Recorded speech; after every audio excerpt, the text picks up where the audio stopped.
Hello, and welcome to the Rock Metal Podcast. I'm your host, John Harris, and today on the Rock Metal Podcast, we have Age of Wolves. They have a new album called Age of Wolves, self-titled. This could be released on December 10th via Pitch Black Records. Right now, I'm being joined by Mike to share some more information about the overlord of these endless tides. So, Mike, welcome to the show. Hi, John. Thanks for having me here. Welcome to the Gazebo of Shame, come directly from Leamington, Ontario. The Sun Parlor. It's the southernmost point in Canada. Okay. And, well, on land. You know what I mean? We got Pelee Island too here, so that's technically it. But this is the Sun Parlor at a balmy. Let me see. I couldn't even tell you what the temperature is today, but it's not exactly warm. Oh, okay. I'm coming from Edmonton. Yeah, well, you would know. Yeah. Something about cold. Sure. Yeah. We were hit recently with about 20 centimeters. And yowza. Thankfully, it would normally be like minus 20, but it's actually hovering around freezing, so we're pretty happy about that. That's incredible. You guys are true Canadians. I'm 45 minutes from Detroit. I mean, like, you know, they often say that being from the Sun Parlor, this part of southwestern Ontario, that we're surrounded by America, like, you know, to the south, to the west, and to the north from here. So, you know, like we're a lonely peninsula, you know, defending the Great White North at the gates, I guess. So Anyway. In the Age of the Wolves. Age of Wolves, yeah. Great band. Glad to be part of it. It is, baby, because together we rise at the Temple Bar. You're excellent at this stuff, man. Jeez. You fit them all in. My love ends all. That's all I can say. There's one on the album I know you're not going to be able to figure like how to fit it in, like, unless it's like an alliteration or something. Like, you know, what, Avernus? Like, you know, have you heard us? Like, have you? Avernus? Avernus? Yeah. That's Avernus. Avernus. All right. Yeah. Hey, hon, it's winter. Yeah. Did you check the Avernus? There you go. Mm-hmm. You got her. Yeah. Yeah, you did it. Now, John. You asked me what I thought about the record, and one of the things that I liked about it is, I guess I'd have to ask what you guys were going for, because I'm hearing a lot of influences. I'm hearing almost something kind of like a doom metal, but it's a little bit higher tempo. It's guttural. It's grungy. Sure. Well, I just mentioned, like, you know, being surrounded by the States, and we're in a part of Canada that's essentially very Americanized, right? We're inundated with the media here. I'm of an age where I remember predating cable television, you know, like fuck streaming services, cable television. We had a rotor antenna at my house, and we picked up a lot of like UHF channels or UHF channels. You know, from south of here, skipping across Lake Erie from Ohio, and as well as Detroit and Michigan, and Michigan, we're inundated with rock radio. So, you know, there's no less than, we see IoT in Toledo, MMS in Cleveland, the Riff in Detroit, Wheels, you know, along with a bunch of others. You know, like when I was in my formative years, first, you know, like high school years, it was, you know, grunge was happening, and you know, I grew up on a steady diet of Zeppelin and the Doors and the Who, and you know, as you know, as I got more into music and started performing and playing with some great musicians down here, because I wasn't the only one. There was a bunch of us, like the things growing up in my hometown, the things that we, you know, there wasn't anything to do out here. So, you know, listening to the radio was, you know, like we were definitely living out our influences. You know, these people were, you know, they were gods, you know, rock gods, you know. But it's true, like, you know, it was a fantasy, I guess. You know, now that I'm older, I realize, you know what I mean? Like, it was a lot of marketing, and it was a lot of, you know, image. Obviously, that's what the entertainment business is. But the music stands up. And so all of that gets thrown into the mix. And, you know, we're not purposely trying to shoot, you know, every corner, trying to capture everything. Like we're not trying to like have the irons in every fucking fire. It's just what is coming out. And essentially, the 8 songs on the album comprise essentially the first maybe 9 songs we wrote. So, we've all been doing this a long time. The guys in the band and myself, we're not rookies. We've all got a lot of time and a lot of bands and a lot of could have beens and maybe wases, and we never we flirting with success. So we come by all of this honestly, and I think that it melds together very nicely. But also, every song is definitely unique, so that's good. So we're not mining a sound. We're just being musicians, the best musicians we can be, and this band at this time is good for us. Okay, you're still there. I'm still here. I'm still here, baby. I'm just listening to you, and I heard. I really know how to talk, don't I? I know. It's okay. Go ahead. 9 songs, but only 8 made the record. What happened to that poor little song? It got tagged onto the end of another song. The end of Endless Tides. And we were talking about that just the other day. I actually just received my copy, my copy, which I've now left at work. Which I'd show off to you, but it's not available in physical CD format, which I have until the 10th of December. But Pitch Black Records contacted Al, the guitar player, and wanted to make sure that everybody out there knows that the way that the album ends is exactly the way that we intended it to. So if you're perturbed that perhaps something got lost in the transfer of the manufacturing of the album, no, that's exactly the way it's supposed to be. Okay. Now that's been said, I hope our friends at Pitch Black Records appreciate the mention and make sure that they know that they held up the bargain on their end and made sure that they made a quality record. Mm-hmm. Very true. Now, that brings up the next question. Pitch Black Records, they're on the other side of the world. They're in Greece, I think. Yeah, they are. How did some boys in Canada get in touch with some boys in Greece? This sounds kind of kinky, but you know what I mean. How did you guys? Kind of kinky. Anyway, let me ask you a question, John. Do you like wrestling? Do you like Al is Al Yeti Bones is our guitar player, and if anybody out there knows Al, they also know that Al is also the head of and leader of and principal songwriter and vocalist and guitar player of Gypsy Chief Goliath. They've had a good run, and they're still doing their thing. Al's got that going on still, but Al, he got involved with us too, and we held him to it, and we didn't have to really hold him to it. He brought so much to the table.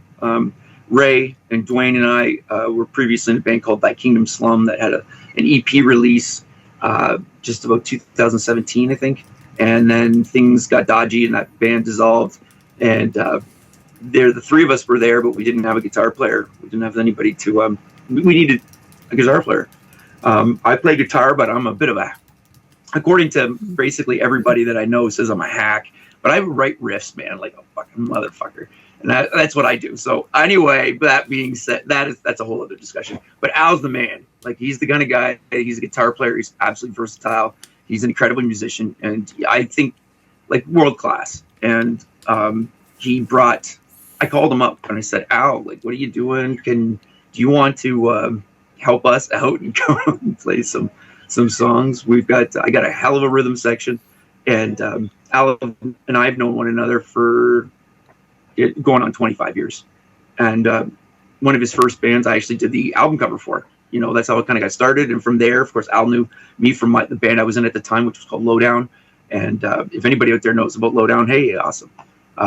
We had a release, but hey, so did everybody else in the band. So we all come from that background, having a lot of, we had a lot of push. All of us did, but we were in different projects. All these years later, we've come together, and it's been great. So anyway, Al, through Gypsy Chief, has had, I think, 2 releases, and Pitch Black was a good fit for Gypsy Chief at the time. and where we're at right now, it makes perfect sense. I mean, like, although we've all got experience, I mean, like, that means about as much as sweet fuck all. There's a lot of people that have got talent.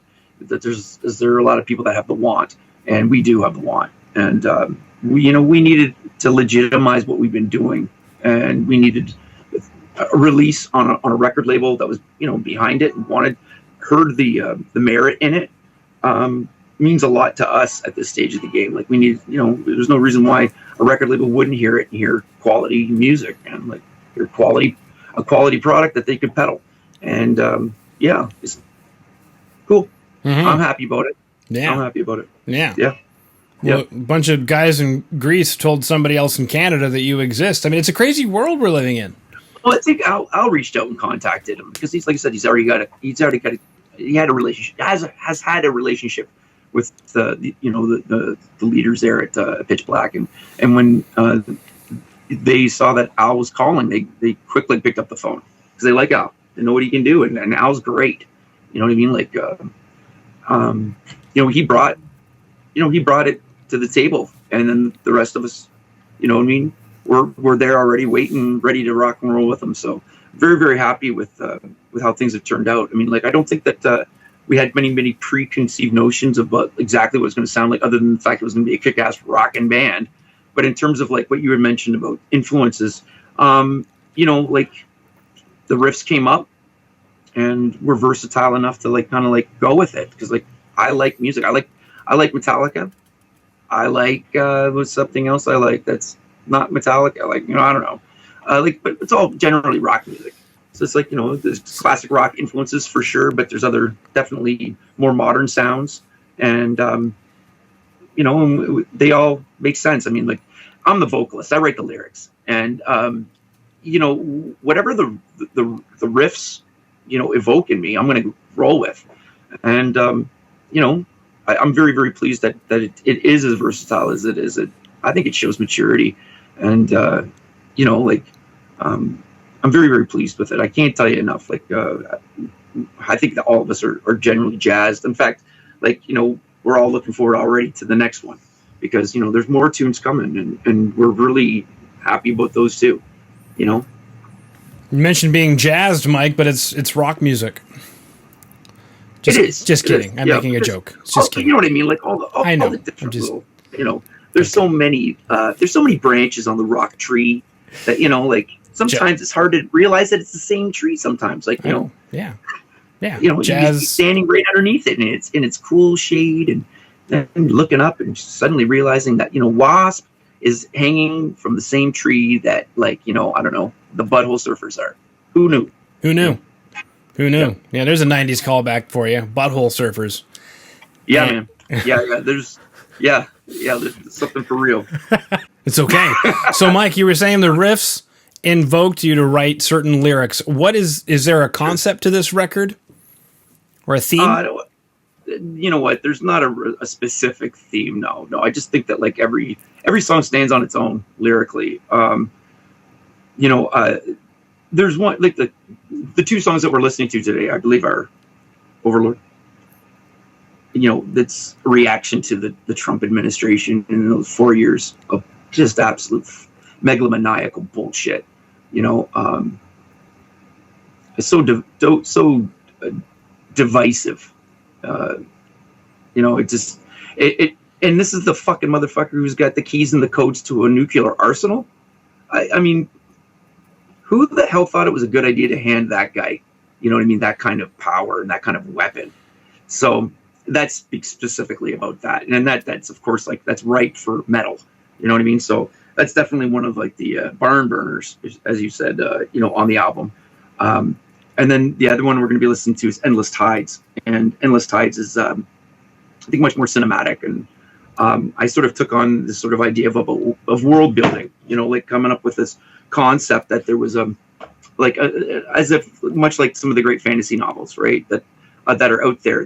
Some of them that are most loved are the ones that are spend some time with attention to detail and create a very visceral, very real, well-rounded, thought-out, structured world in which the narrative takes place. And with Endless Tides, I chose to create this very, very real sort of shadow world that exists on the other side of the plain of Lake Erie. For those, I grew up on the Great Lakes, and it's a special place for me. There's been a lot of people that have died in that lake, right? And those bodies, sometimes they don't come up. Most times they do, but sometimes they don't. And I think that, anybody who works on the water would know what I'm talking about. Needless to say, like, I sort of created this idea that, that those that enter the other side pass on as due to a drowning. They arrive in another place that's sort of this, and it's a place between the Cape of Despair and Witches Cove, and it's the Shadow Coast, and it's where all of these souls sort of wash ashore. And it just took on this really epic. It took on an epic feel for me when I was listening to the guys come up with the riff and playing it out, and it was just monumental, and it just couldn't have been about anything but something. I just went with my guts on it, and it just became very, very cinematic in my mind, and I rolled with it. I'm a visual artist. I did the album cover artwork. I'm very, very pleased with how that turned out. That turned out great. So I just feel a real connection to it. So I used that as the imagery on the album cover, and I don't know if I could do this or not, but I've got this. What you're chatting about reminded me, specifically being Canadian, of Gordon Lightfoot's The Wreck of the Edmund Fitzgerald. Really? That's a heck of a yeah, man, that's a heck of a compliment, I actually think. Thank you. Because as far as I understand, he wrote that song about a ship that was going into the Great Lakes that went under. Lake Superior, yeah, man. And that was a big boat. And Lake Superior, Lake Erie is a much different beast. Superior is very, very deep, like very, very deep. And Erie, on the other hand, is shallow. And a lot of the sailors or people that work on the water, they'll tell you every time that, that Lake Erie's, it's quicker. It's like imagine taking a plate of like a dinner plate and putting water in it, and how quickly it, you can get, if you had water to the brim, how quickly it would sort of, become tumultuous, let's say. Lake Erie whips up and pretty quick, scares the shit out of people. Superior, on the other hand, it's got like sea-like qualities. So like the Edmund Fitzgerald was a huge, lake, what do they call them? A container ship, massive. Yeah. And it went down in no time under waves, under a heavy storm. So I've chosen what I want to share, and let's see what I can do now. Cool. Okay. All right. Well, that concludes my questions. We chatted about very good. Basically being Canadian. We chatted about picking up a sweet guitar from the pawn shop, signing to Pitch Black Records, the album Age of Wolves, and I've also got a link to what looks like to the band's website, ageofwolves.myportfolio.com. Mm-hmm. And that'll be in today's show notes. I've also posted it to the Twitch chat, so the album will be available via Pitch Black Records on December 10th. Beautiful. All right. Well, thank you so much for coming. Thanks very much. I hope if you could still see me the entire time, I was desperately trying to find that. I just want to say thanks again. You got it.